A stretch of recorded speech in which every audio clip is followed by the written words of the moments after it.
Thank you for joining me this evening. Let's see what we got. We have a diamond painting, and let's see. It has 12 colors,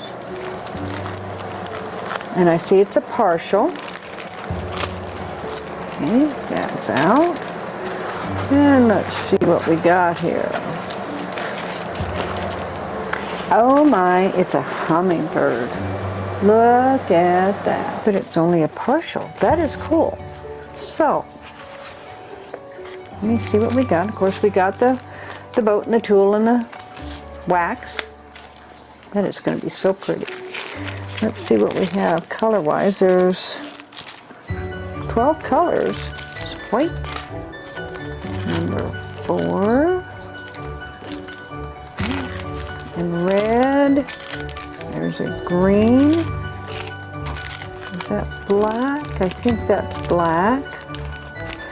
There are no DMC numbers on this, so it's kind of hard to tell. There's another pink, a little darker green, orange, purple, a real pale green, and this pink, and another purple.